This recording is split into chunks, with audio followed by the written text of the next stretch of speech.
हाँ तो बच्चों, आज का हमारा टॉपिक है एलिमेंट्स ऑफ ए प्रपोजल और ऑफर। ठीक है,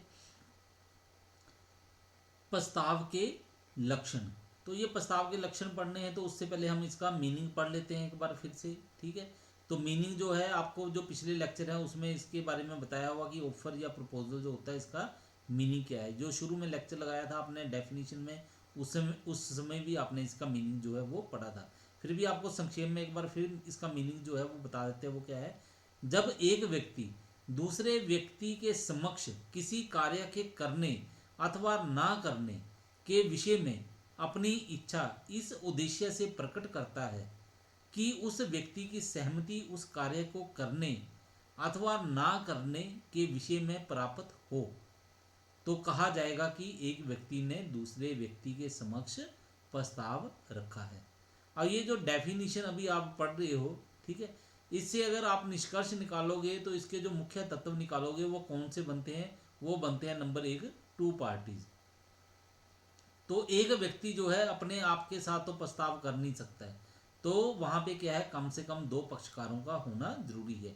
एक पक्षकार क्या करेगा? वो प्रस्ताव पेश करेगा और दूसरा पक्षकार उस प्रस्ताव को स्वीकार करेगा। ठीक है, तो यानी कि दो पक्षकार होने चाहिए। ठीक है, एक पक्षकार जो है प्रस्ताव पेश करेगा, दूसरा उसको स्वीकार करेगा। स्वीकार कर भी सकता है और नहीं भी कर सकता, वो उसकी इच्छा के ऊपर निर्भर है। ठीक है, नंबर दो, चॉइस टू डू और नॉट टू डू। किसी कार्य को करने या ना करने की इच्छा। अब प्रस्ताव में क्या है? किसी कार्य को करने या किसी कार्य को ना करने की इच्छा प्रकट की जाती है। ठीक है, प्रस्ताव में। तो इसमें उदाहरण मान लेते हैं। ठीक है, ए बी को कहता है कि वह अपना घोड़ा बेचने के लिए तैयार है 1,000 रुपये में। ठीक है, तो ए क्या कर रहा है? बी के समक्ष प्रस्ताव पेश कर रहा है काम करने के लिए। ठीक है, वो बी को बोल रहा है कि अगर आपने घोड़ा खरीदना है तो खरीद सकती है। ठीक है, 1,000 रुपये में। अब देखो बी क्या कहता है कि मैं आपका घोड़ा 1,000 रुपये में खरीदने के लिए तैयार हूँ, पर शर्त यह है कि आप अपना घोड़ा 2 महीने तक किसी और व्यक्ति को मत बेचो। ठीक है, आपका घोड़ा मैं 2 महीने बाद खरीदूंगा। तो यहाँ पे बी क्या है? बी प्रस्ताव पेश कर रहा है कि आप का घोड़ा मैं खरीदने के लिए तैयार हूँ, पर आपने क्या करना है कि घोड़ा जो है 2 महीने तक किसी और को नहीं बेचना है, मैं 2 महीने बाद खरीदूंगा। तो यहाँ पे बी क्या कर रहा है? बी भी ए को प्रस्ताव दे रहा है कि आपने ये काम नहीं करना है।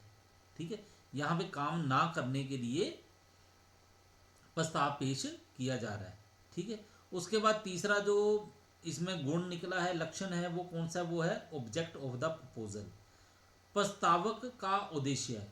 ठीक है, या प्रस्ताव का उद्देश्य दूसरे व्यक्ति की सहमति प्राप्त करना होना चाहिए।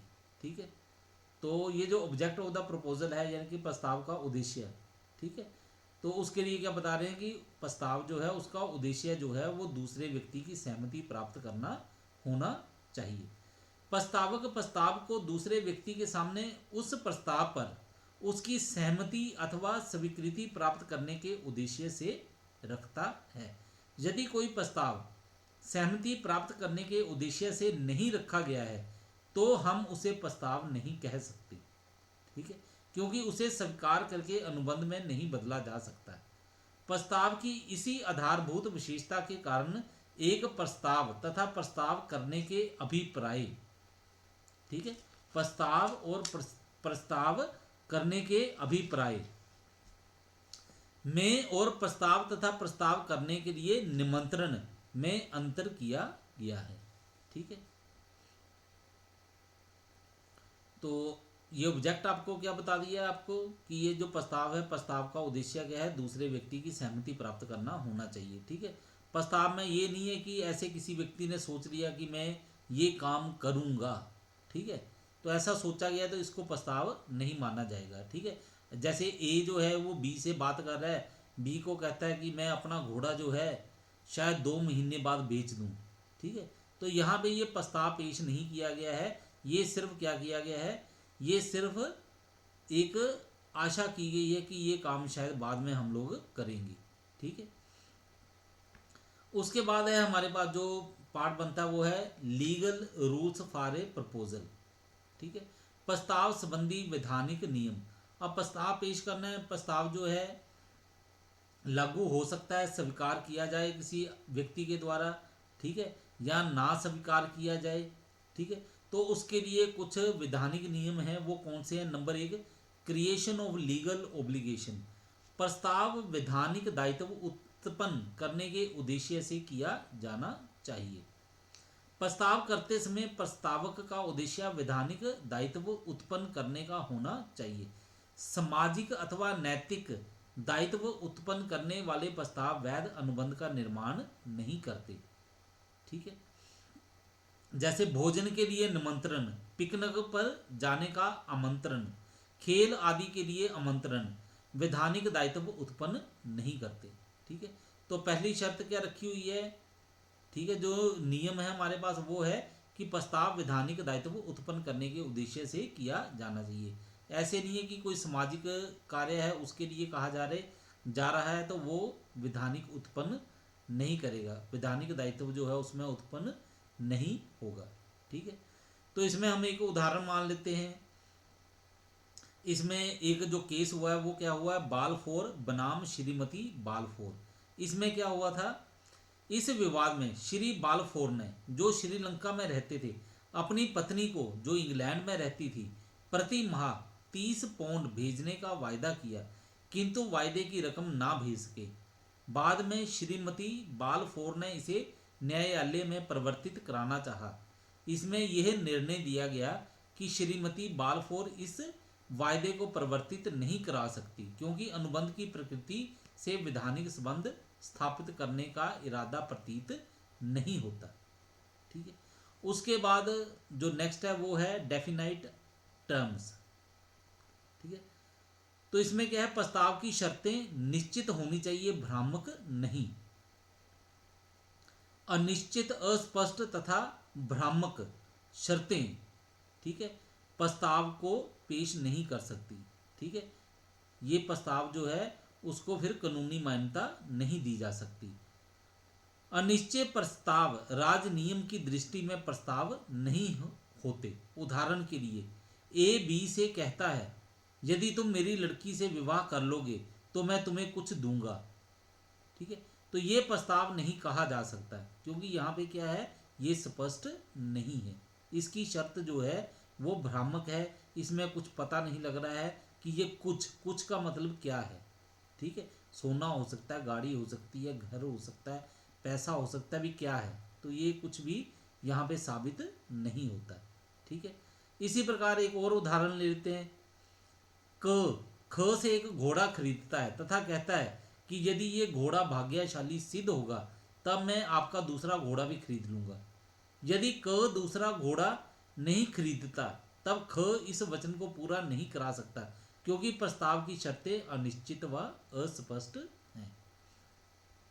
उसके बाद क्या है? ऑफर में भी जनरल और स्पेसिफिक। ठीक है, प्रस्ताव सामान्य अथवा विशिष्ट हो सकता है। सामान्य का मतलब क्या है? प्रस्ताव पेश किया, कोई भी व्यक्ति उसको स्वीकार कर सकता है। ठीक है, और स्पेसिफिक का मतलब क्या है? ये किसी एक विशेष व्यक्ति या किसी विशेष वर्ग के लिए ही पेश किया जाता है। इसको सिर्फ वही व्यक्ति या फिर विशेष वर्ग स्वीकार कर सकता है, दूसरा व्यक्ति नहीं। ठीक है, तो जनरल ऑफर जो है या प्रपोजल है, इसका मतलब क्या है? ये ऐसा प्रस्ताव है जिसको आम जनता के समक्ष प्रस्तुत किया गया है, कोई भी व्यक्ति इसको स्वीकार कर सकता है, किसी को कोई रोक टोक नहीं है। ठीक है, स्पेसिफिक का मतलब क्या है? ये सिर्फ एक विशेष व्यक्ति को या फिर कोई व्यक्तियों का समूह है, सिर्फ उनके समक्ष पेश किया जाता है, सिर्फ वही व्यक्ति इस प्रस्ताव को स्वीकार कर सकते हैं, दूसरे व्यक्ति नहीं।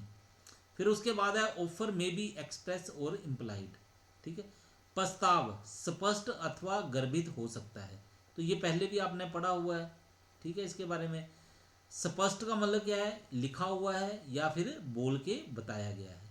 ठीक है, इम्प्लाइड का मतलब क्या है? कि आचरण से पता चलता है कि प्रस्ताव पेश किया गया है। ठीक है,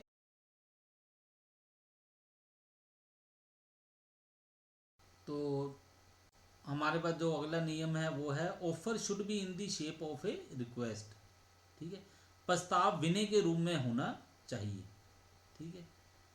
तो इसके लिए हम क्या बोल सकते हैं, प्रस्तावक को अधिकार है कि वह प्रस्ताव को स्वीकार करने की कोई शर्त नियत कर दे, परंतु वह उसे अस्वीकार करने की कोई शर्त नियत नहीं कर सकता।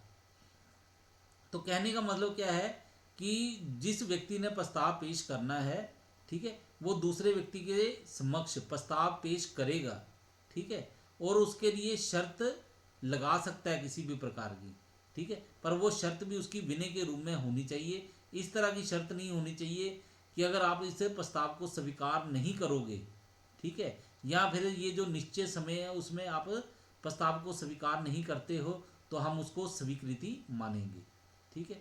जैसे प्रस्तावक ये नहीं कह सकता कि यदि निश्चित समय के अंदर स्वीकृति प्राप्त नहीं हुई तो प्रस्ताव स्वीकार किया हुआ माना जाएगा। तो ऐसा नहीं हो सकता प्रस्ताव पेश करते समय। तो हम इसके लिए क्या बोल सकते हैं, प्रस्ताव विनय के रूप में होना चाहिए, आज्ञा के रूप में नहीं। फिर उसके नेक्स्ट है हमारे पास, offer must be for a possible act. प्रस्ताव संभव कार्य के लिए होना चाहिए, असंभव कार्य के लिए प्रस्ताव जो है वो पेश नहीं किया जा सकता है, ठीक है। अगर कोई व्यक्ति असंभव कार्य के लिए प्रस्ताव पेश कर दे और दूसरा व्यक्ति उस प्रस्ताव को स्वीकार कर ले, ठीक है, तो उसका निष्पादन जो है वो राजनियम के द्वारा नहीं करवाया जा सकता है, ठीक है।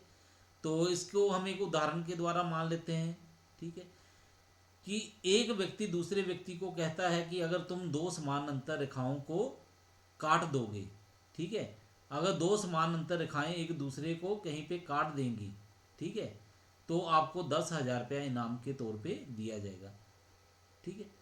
तो ये क्या है, ये एक असंभव कार्य है, ये ऐसा हो ही नहीं सकता कि दो समानांतर रेखाएं हैं वो एक दूसरे को काट दें। अगर दो समानांतर रेखाएं एक दूसरे को कट कर दें, क्रॉस कर दें, तब तो वो समानांतर रेखाएं हो ही नहीं सकती, ठीक है। तो इस तरह का जो प्रस्ताव होगा उसको हम क्या बोलेंगे, ये असंभव कार्य के लिए है, इसका निष्पादन जो है वो संभव नहीं है, ठीक है। इसके नेक्स्ट है हमारे पास जो रूल, वो है ऑफर मस्ट बी कम्युनिकेटेड। प्रस्ताव का संवहन आवश्यक है, ठीक है। प्रत्येक प्रस्ताव उस व्यक्ति के सामने अवश्य पहुंचना चाहिए जिसके लिए यह किया गया है, ताकि वह इसे स्वीकार अथवा अस्वीकार कर सके। जब तक प्रस्ताव का संवहन नहीं हो जाता तब तक कोई स्वीकृति अथवा ठहराव नहीं हो सकता, ठीक है।